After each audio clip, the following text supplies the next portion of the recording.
Hello there. I'm Scotty. You're not, and we're continuing the full Moon-A-Thon. Oh, and we are talking about Oblivion. No, not the Tom Cruise movie from 2013. It is a sci-fi western movie from 1994, starring Meg Foster, Andrew Devoff, uh, Chef from South Park, Mr. Sulu, Lurch from Adam's Family, Catwoman, and that caveman guy from the Flintstones was not either of the Flintstones movie. Yeah, this is a lot of actors that this is very tongue in cheek. I mean, from the beginning, you get that there are some tongue in cheek jokes. The story is that the sheriff, the marshal, he is killed by this villain named Red Eye, played by Andrew Devoff. His son, Zach, shows up and now has to deal with him. And yeah, it's part road movie, part western, sort of. You're on this planet. You start by following Red Eye, and as he comes into town, and yeah, he kills the marshal.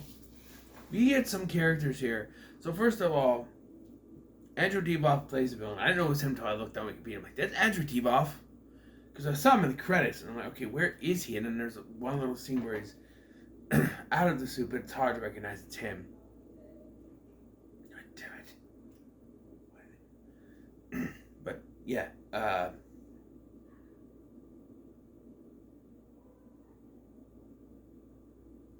lost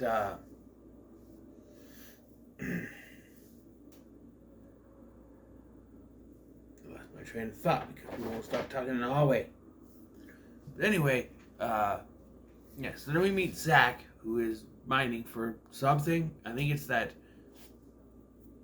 I forget what it's called, but there's some kind of crystal-like substance, like thing that can disrupt, like, you know, technology. And that's what disrupts the deputy, played by, which is a robot deputy, played by Meg Foster, and her marvelous eyes. He was like deactivated, and then they killed the marshal. His group, you have like this dude with long hair, and Erwin Keyes plays Bork, and then there's Sindel from Mortal Kombat Annihilation. Her acting's about as good as she was in that film. Yeah, and then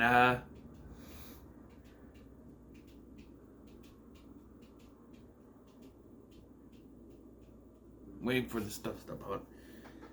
Yeah, so Zach is on his way. He finds Native American named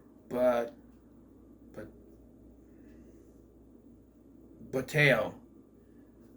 And Bateo says his entire family was murdered and he was left to die.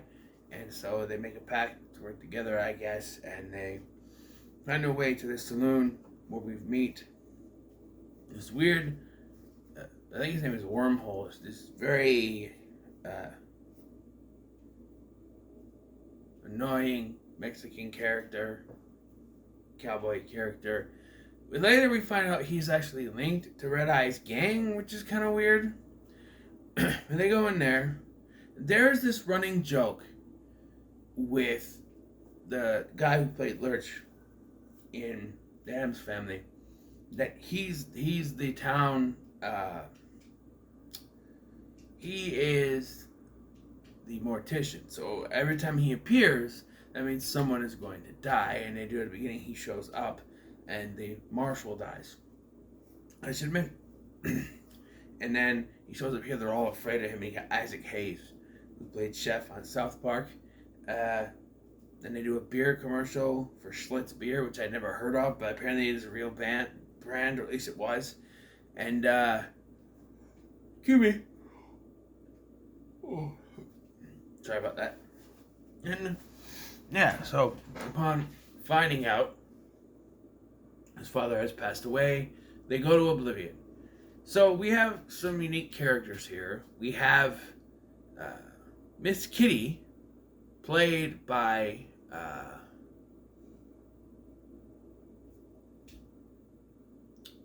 you know names until it's time to record, and then you forget them.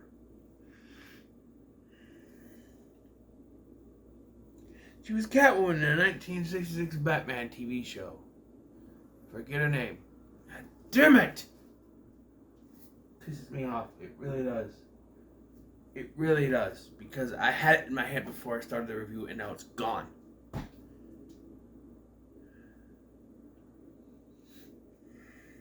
She was the first Catwoman. And she plays a character named Miss Kitty, and she meows and goes and stuff. It's like, okay, I get it. You're calling back to that. And then later we have George Takei playing Doc, the doctor of the town, I guess. And there's a scene where he's drunk and he's holding a can of Jim Beam. Don't get ahead of me. And he's holding, he's drunk, and he's like, Jim, beam me up. And he takes a drink. I'm like, ha, ha, Star Trek, ha. Yeah.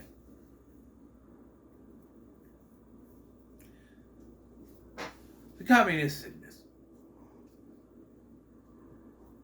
There's some decent comedy in this, but it's hit or miss. I don't know why I keep yawning, but it's hit and miss. Most of it. Mostly. Yeah. It's an interesting movie. He gets back. Interesting for the most part, I think. There's some good parts. There's a part, like, he gets to Oblivion, and he has the father's funeral. This is the one joke that I did laugh at, because they're at the funeral, but bingo is upstairs. And they're still doing the bingo. They're like, isn't it disrespectful? What? It's Tuesday. We always play bingo on Tuesday. So, or Thursday, whatever it was. We always play bingo on Thursday. And so you got people counting out, and 7, B5, that kind of thing. And then towards the end, someone goes, bingo! And it's just like, But yeah, and then Red Eye and his crew, they sort of crash the funeral for the marshal. Then Zach says the only reason he came there was to get like inheritance, but it's empty. And I guess we find out he spent all the money to save the local grocery store, or whatever you call it. And like, I thought she was gonna be a more character, but like the lady who owns the grocery store seems like she was gonna be the like love interest, but she doesn't really do anything until she gets captured at the end. And it's almost like they said, oh, we need to have an old Western damsel in distress thing at the end of this movie, because it really, I don't know, Mateo gets his revenge by bringing this weird monster he got from somewhere, I don't know where he got it, and he tricks them. He has the guy do the thing smells fear, so they do this, and he talks, and the guy gets eaten, killed by it. So Red Eye comes in, shoots it. You have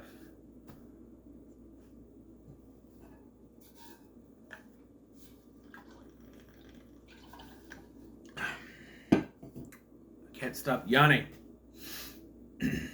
You have the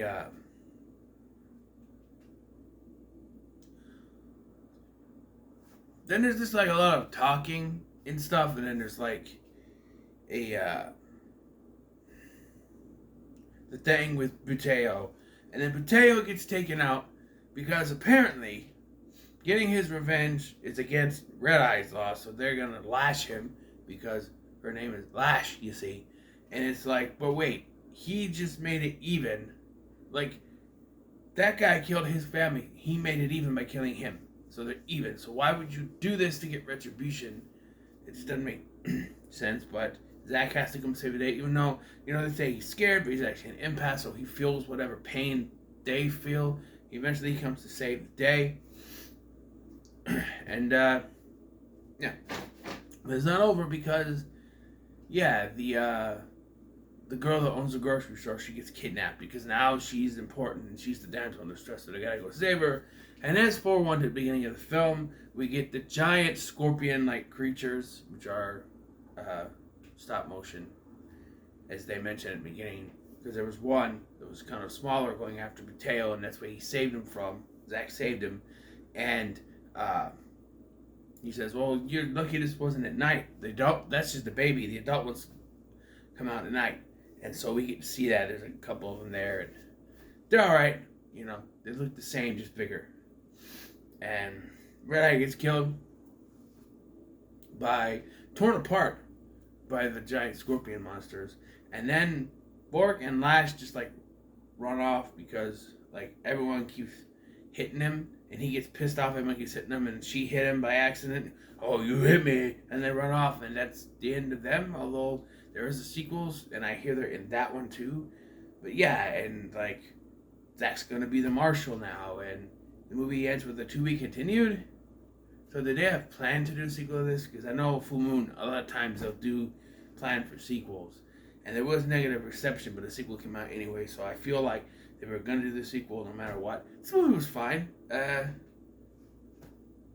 actually enjoyed it quite a lot. I'll give it a pretty good. I enjoyed it for what it was. I thought the acting was decent for the most part. The actress, Sindel, whatever I forget her name. She played Lash. Yeah. The actress is South African, and she's trying to do a Western accent, but she goes in and out of her South African accent. So it's very weird. Just some of the decisions towards the end, having those two run off because they're going to be in the next one. So we can't have them killed off, so they just run off and disappear. And I hear Andrew Divoff's in the next one, but he's playing a different character, I guess. I don't know. We'll see, maybe. I don't know. But yeah, it's a pretty good for me. So what are your thoughts on Oblivion? 1994. Leave no comments below. Make sure to like, share, and subscribe. I don't know what I'm doing next. I haven't decided. I've sort of scrapped everything else. I went from it was 20 of these down to 14, and now I'm going down to 10. So yeah, because I just want to get done. I don't know what the last 3 are going to be, though, so that's the thing. I guess I'll figure it out, and you'll find out when the next review comes out. But till then, make sure to like, share, and subscribe. Thank you for watching. I'm Scotty. I'll see you in the next one.